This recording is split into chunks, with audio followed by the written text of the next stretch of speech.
Ladies and gentlemen, welcome back to Mouthing Off with Mike, the only wrestling podcast that misses when SummerSlam was actually in a place that made me think of SummerSlam. Ladies and gentlemen, this is my SummerSlam predictions right here on the Mouthing Off with Mike wrestling podcast, YouTube, and audio platforms. So sit back, relax, and let's get a little sand in our trunks because we're talking SummerSlam, ladies and gentlemen. Let's do this thing.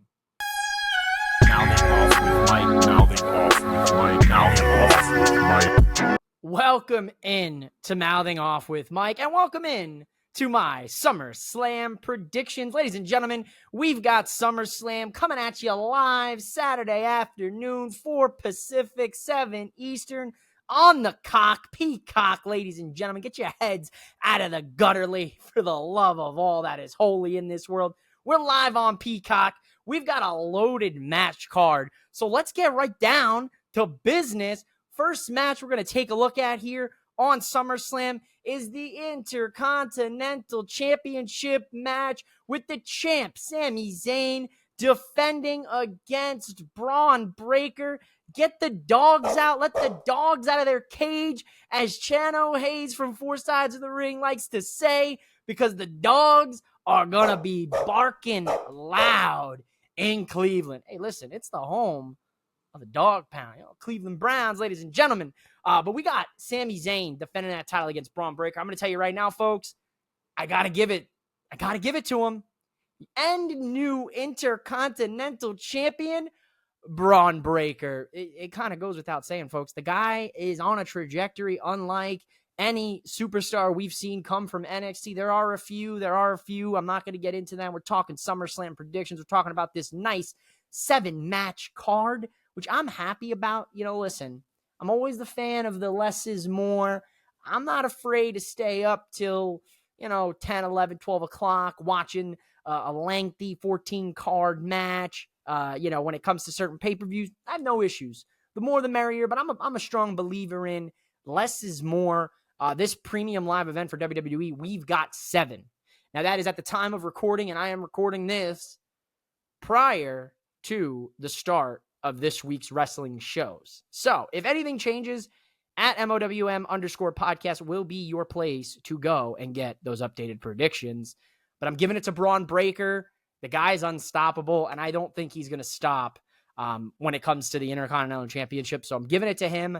Should be a hell of a match. Their match at Money in the Bank was chef's kiss. Thought Braun was going to do it there, but it looks like Braun's going to do it at a big 5 premium live event. Let's go ahead and take a look at a match, ladies and gentlemen, that I have my eyes on. That's going to see the United States champion, the Maverick, Logan Paul, defend that United States championship for the first time since WrestleMania. What's up with that? Against the megastar, the one they call L.A. Knight. Yeah. And as you can tell by the fit here, ladies and gentlemen, I got my yeah shirt on. I got my LA Knight sunglasses. You can purchase both of these with the link in the description of this episode with my WWE shop affiliate link. If you want to support Mouthing Off with Mike and you want to get some new WWE gear, check that link out. Hook us both up. Back to the match at hand, folks. I'm not going to put the glasses on. I'm not going to wear the shirt to tell you Logan Paul's retaining. Ladies and gentlemen, and new United States champion holding his first taste of WWE Championship gold. That's going to be L.A. Knight. Yeah. Give me L.A. Knight, new U.S. champ. Yeah. I think at this point in time, we could say that the Liv Morgan Revenge Tour, the LMRT, has been a success because Liv Morgan captured the Women's World Heavyweight Championship. She's put a rift in a Judgment Day bigger than the San Andreas fault line, ladies and gentlemen. And she's put division between Mommy and her little dirty Dom. We've got Liv Morgan defending the Women's World Championship against Mommy Rhea Ripley, who continues to break the internet with what she posts on Instagram. I'm begging you guys, please. So slow your roll down a little bit. It's a little scary when I see some of the reactions. I get it. But like, hear me out. Sometimes you just got to keep that in the internal monologue. I'm just saying, hear me out. But ladies and gentlemen, this match has a lot of different possibilities. Does the man who took Liv Morgan's hotel room key a few weeks ago on Raw, Finn Balor, intervene in this match, costing Rhea the title? Does Dirty Dom, after telling Liv Morgan he hates her in English, but also in Spanish last week on Raw, does Dirty Dom help Liv Morgan? Does he help Rhea Ripley? Where does his allegiance lie? And I'm going to tell you right now, he's picking the woman that gave him chicken nuggets, a PlayStation 5, and helped him get a win against his father. Liv Morgan will retain her Women's World Championship, and Dirty Dom will finally show his true colors. And I'm going to make a bold prediction. Dom's going to cost Rhea this match. Liv is going to be all happy-go-lucky, and then she's going to turn, that face is going to turn, and she's going to laugh in Dom's face because she doesn't even want him. She just wants to see Rhea lose everything. Ladies and gentlemen, she puts the man in manipulation. She puts the hot in psychotic because Liv Morgan is working Dirty Dom like nobody's business. Dirty Dom is going back to the dog house, and Mommy might be coming for her pound of flesh. Liv Morgan retains the title. All hail Queen Nia. Queen Nia, ladies and gentlemen, is going to take on Bayley, our role model for the WWE Women's Championship. And I'm going to tell you something right now, ladies and gents. I don't know who's going to win this. Straight up. Now tell me, do you really want to love me forever? Because I don't. I really don't know who's going to win this match. Now, on paper, I think Bayley squeaks it out by the hair, just by a hair. On the other side of things, there's a reason why Nia won the Queen of the Ring tournament, and she holds the current Queen of the Ring crown.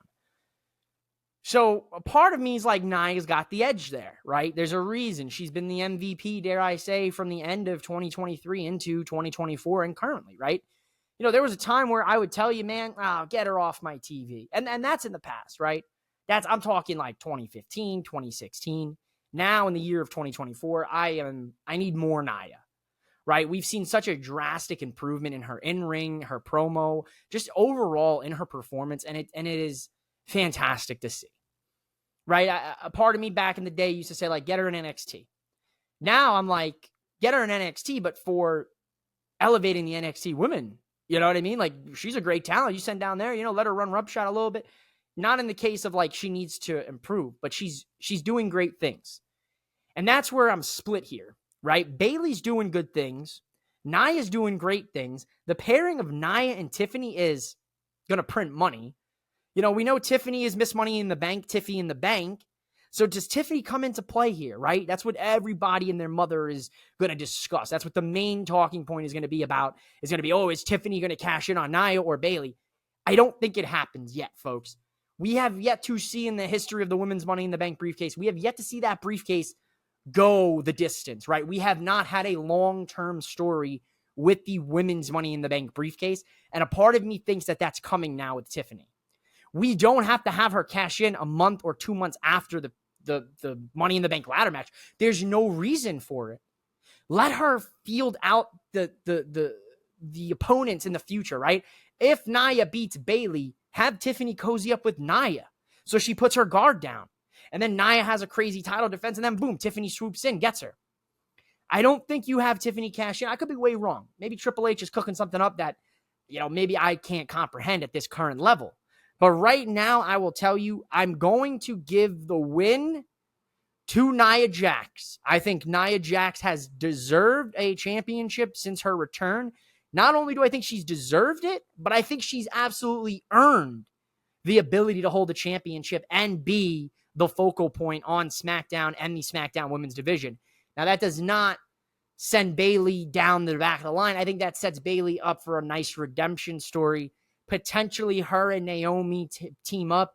Maybe they go head towards some tag team gold. I don't, there's levels to it, right? But for right now, if I were to give you a pick, I'm going with Queen Nia, but that does not mean that another queen may show up. And that's Queen Charlotte Flair, who we have not seen in over a year, just under a year, I should say. She had an ACL. She's moving so well on the recovery that she's back in the ring. Would not be surprised if Nia wins and she comes face to face with Charlotte. And I wouldn't be even more shocked if that causes Tiffany to cash in. As much as I don't want that to happen, I think there's a potential for a Queen Charlotte Flair return to face off with Queen Nia when she becomes the new women's champion. Keep an eye on it, folks. Keep an eye on it. You may listen to this or watch this and be like, that mouthing off with Mike, he's lost his absolute mind. Maybe I have. Or maybe I'm just the right amount of delusional for it to make sense. There has been blood spilled. There has been family bracelets stolen. There have been Twitter fingers turned into Twitter fists with these two men. We've got CM Punk and Drew McIntyre in an absolute dream grudge match. These two have been bickering well before WrestleMania, well past WrestleMania, and the time has come to see these two settle their beef in the ring. And of course, you need to have a special guest referee. And ladies and gentlemen, a man who knows these two men so well, that's Seth freaking Rollins. We've got CM Punk, Drew McIntyre, Seth freaking Rollins as the special guest referee. Oh, baby, the juices are flowing. The Kavorka is real. And this is gonna be something special. Let me tell you right now. One thing for damn sure. Seth, I highly doubt you're listening or watching. But if you somehow catch wind of this, I'm going to need the sluttiest referee fit you can pull out of your bag. And I say that with respect. If that man does not bust out the Shawn Michaels booty shorts with the referee, with the see-through lines, and it's just his chest hair for the black stripes underneath, then we failed. We went off plot here. I need to see the most ridiculous Seth Rollins referee fit I have ever seen, because that's on brand for our guy. And I'm a big Seth friggin' Rollins guy. CM Punk, Drew McIntyre. I could go a full expose. I could give you a full 30, 40 minute fucking mouthing off with Mike episode about Punk and Drew. I'm not going to do that. I'm going to spare you the yaps here, as I do love to yap about the graps. I'm going to spare you a little yapping. I'm going to get right down to the what you want to know. Drew McIntyre will defeat CM Punk. Just going to let that sink in. Open your door. The sink is there. Let that sink in. Drew McIntyre will beat CM Punk. CM Punk should not win this first encounter. What should happen is Seth Rollins inadvertently cost CM Punk this match and puts Punk and Seth back in the headlights, with Drew kind of on the outside of this. And I think the only place to go from here, folks, is a triple threat at either Bash in Berlin or Bad Blood. Preferably Bad Blood, because that kind of fits this whole feud. There's no good blood between the three of these guys. It's all bad blood. Drew spilled Punk's blood on SmackDown a few weeks ago. Drew stole the bracelet that Punk wears with AJ Lee and Larry's names on it. At that point, CM Punk needs to get on this man and beat the living hell out of him. But it's not going to happen. Drew McIntyre will get the win here, and this will set up the story for the fall with these three men, and they're basically going to set up who's going to potentially get into that World Heavyweight Championship picture, who's going to be a challenger, who's going to be a fraud, and who's going to be on the left outside looking in. But I'm giving the win in match 1 to Drew McIntyre. More than likely, Punk and Drew will happen again with Seth being involved. But for this one, got to give it to the Scottish psychopath. Sorry, CM Punk. I still love you. El Campeon, Damian Priest, the World Heavyweight Champion, is going to defend that title against the King General, the Ring General, the reigning King of the Ring, Gunther. And listen, Gunther called this man street trash, called him poor, called us poor. At this point, I need Damian Priest to fight back, not just for himself, but for us. This man's coming now. He's cutting deep. You know what I'm saying? Gunther and Damian Priest is the exact type of match that we need. Priest, a lot of people overlooked his title run. He's approaching 200 days as champ. A lot of people feel that Gunther's going to beat Priest. No ifs, ands, or buts about it. I'm here to tell you I don't think that happens. I'm here to tell you that my delusions run a lot deeper than you think. Because I think Damian Priest retains his championship against Gunther. Once again, check your front door. Let that sink in. Damian Priest will successfully defend his title against the King General Gunther. I don't think Gunther should win the world title just yet. I think there's a beautiful premium live event that just so happens to take place in Berlin, which is in the backyard of Gunther's home country. And I think that's the place you pull the trigger. So give me round 2 with Gunther and Priest at Bash in Berlin with Gunther winning the title. Today, SummerSlam, Priest retains. How it happens, I'm gonna say Priest does it all on his own. It makes sense. I think Priest needs this title defense. I think he needs this victory. As for the Judgment Day, I don't think the Judgment Day, when we get to the Monday after SummerSlam, is going to be in much cohesive shape, to be honest with you. Give me Damian Priest to retain. Telling you, let that sink in. Here we go, ladies and gentlemen. We are at the last match of SummerSlam, which has been billed as the main event by the American Nightmare last week on SmackDown. Cody Rhodes, the WWE champion, will defend against the fake tribal chief, Solo Sikoa. I'm trying to put the one, my body wants to put the one up, but my mind's telling me that's not my tribal chief. It's not my tribal chief. Solo Sikoa is not my tribal chief. Hashtag not my tribal chief. Get it trending on Twitter, folks. I think there's some potential there. You know what I'm saying? You hear me out? You picking up what I might be putting down? We got Cody Rhodes. There is no doubt in my mind that Cody Rhodes is going to successfully retain the WWE Championship against the fake-ass tribal chief. Now, the real question of SummerSlam is, you're staring at him right here with the lovely mouthing off with Mike Funko wall. You're staring at him. He's staring down the barrel at you right here. Does the real tribal chief return? Or dare I even say, look who's next to him, the final boss.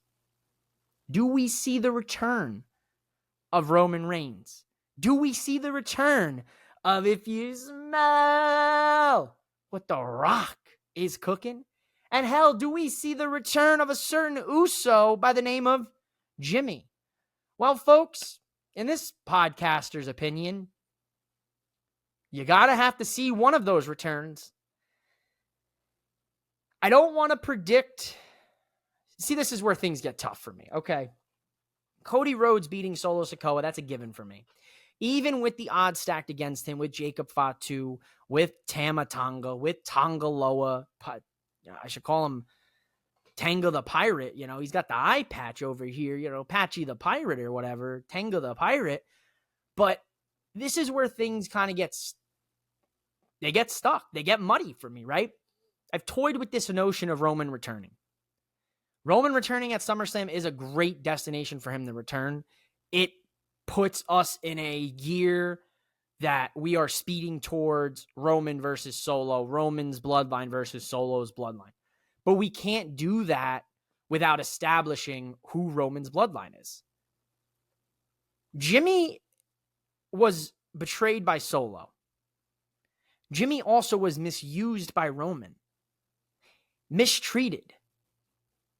Jey Uso was mistreated by Roman. It took Jimmy feuding with him to get him out of the bloodline, so to speak, right? In less words, right?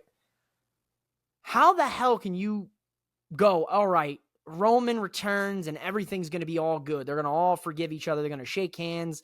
They're going to embrace, and the family's going to reunite, and they're going to take on their common enemy, which is Solo, Jacob, Tama, and Tanga. Once again, we have to remember that this new version of the bloodline took out Paul Heyman about a month and a half ago. They took out Randy Orton. They took out Kevin Owens. Ideally, me personally, I would like to see Roman return. I would like to see Roman return after Cody beats Solo. I would like to then see Roman face off with Solo. Me personally, I would like to see potentially one or two or all of them defact from Solo.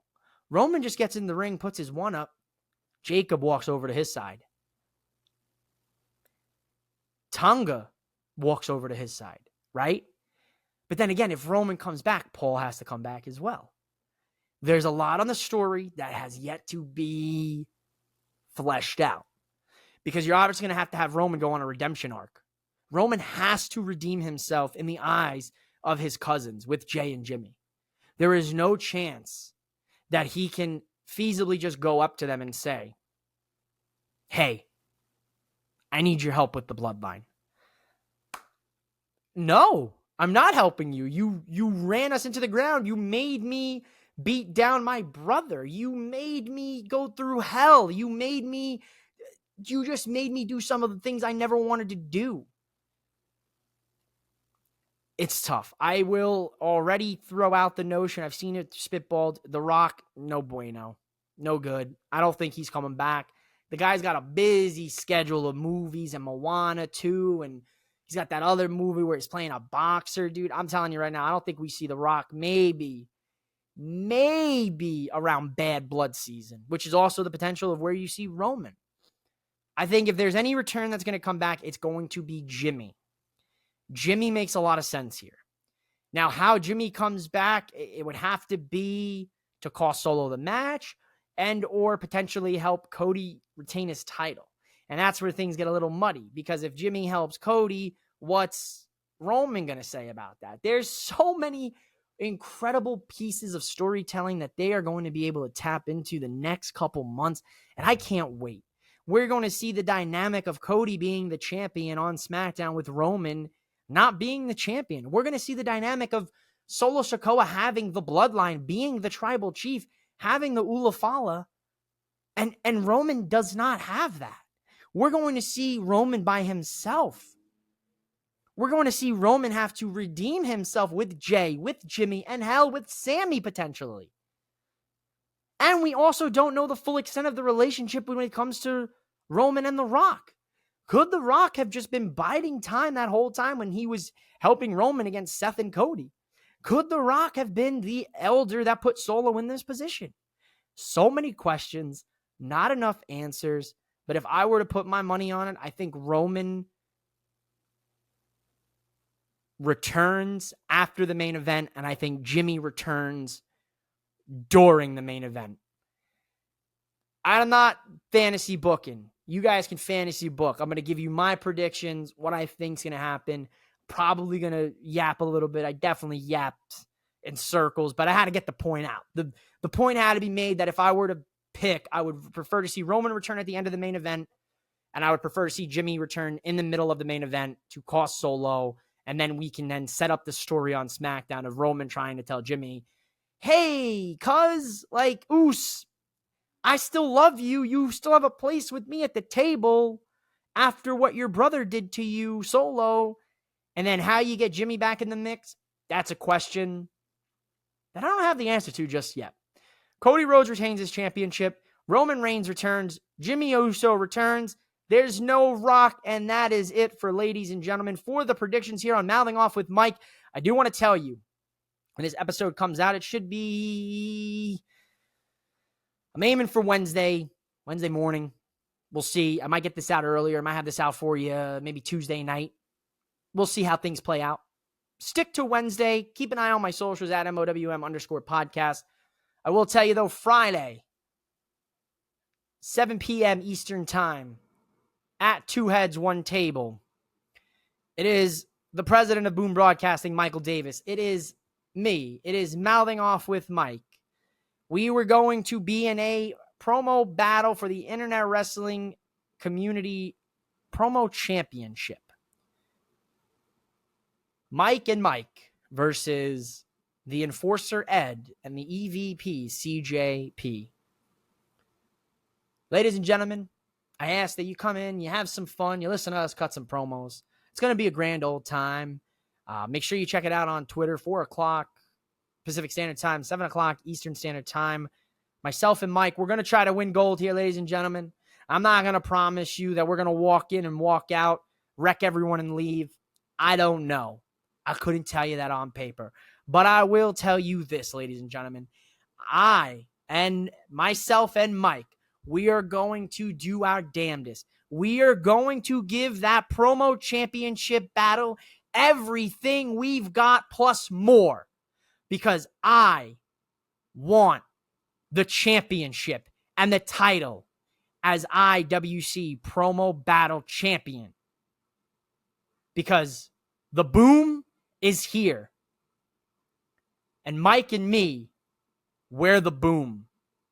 Go out there. Enjoy SummerSlam this week. Check the promo battle if you're feeling froggy. Just go out there and enjoy some good old pro wrestling. Subscribe to Mouthing Off with Mike. You guys got a day to get up to 200 subs and you get the Dirty Dom stash. It's too late. I'm sorry. You may have already failed that task. But make sure you go subscribe to Boom Broadcasting. 500 subscriber giveaway for NCAA College Football 25. That's all I got. I'm out of here. Mouthing Off with Mike. Mouthing Off with Mike. Mouthing Off with Mike.